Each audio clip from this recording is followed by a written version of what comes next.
The Witcher Season 1 opened up with the Lesser Evil story, and it was great. Both action sequences were spectacular. Kudos to everyone involved, most notably Henry Cavill and Emma Appleton. But hopefully after this video, you may see that this episode was even better than you thought because of some very subtle but great writing in the books and the show alike. So what really happened to Renfri? Let's start off by highlighting something about magic. In case you didn't know, Geralt's Witcher medallion is not just a necklace. The medallion vibrates in the presence of magic.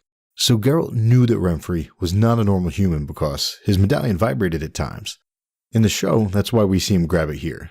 She was above him, in a trance, prophesizing the future, doing magic. So one of Renfri's mutations was that she had become clairvoyant. She could see the future.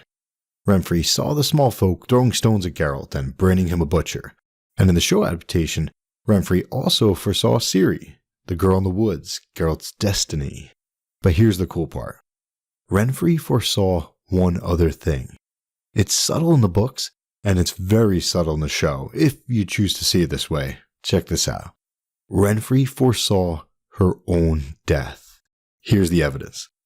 The night before their fight, Renfri fell into a trance. This passage here, where Geralt's like, Renfri, what are you? Where are you? But take note of her final words right before she came out of the trance. I am cold. Then we fast forward to the fight the next day, and look what she says as she's dying. Don't go, I'm cold. So yeah, at least in the books, Renfri literally foresaw her own death the night before the fight, which may give new meaning to her words here. Tomorrow I'll leave Baviken. For good. Pretty sad, but that's not even the best part. Let's go deep into this amazing character, just like Geralt did. I used to be a princess. Renfri was a princess, but her stepmother had other plans for her. Her stepmother sent out a thug to kill her, but instead, he raped Renfri. That was the end of the princess. No more princess. Renfri then sold her body when needed.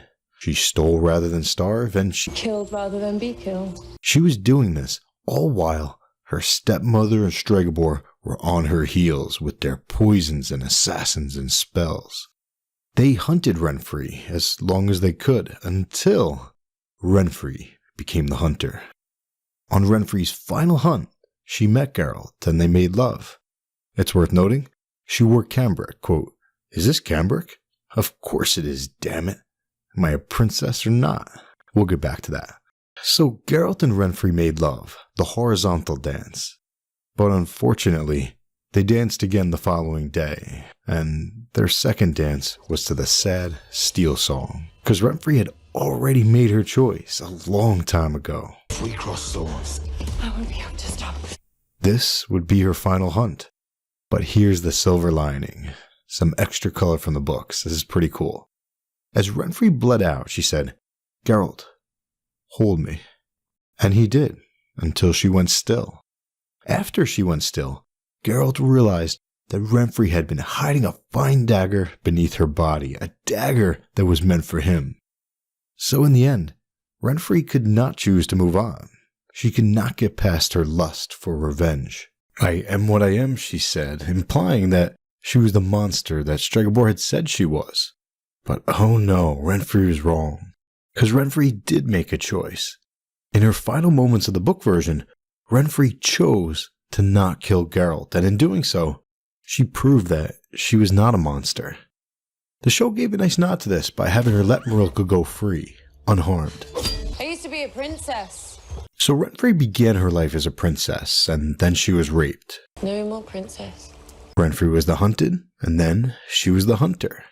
She was accused of being a monster, but in her final moments, Renfri made a choice, and that choice proved that Renfri was not a monster. Renfri died a princess. Tomorrow I'll leave Baviken. For good. My men, they love me and I love them. But it's been a long time since someone saw me.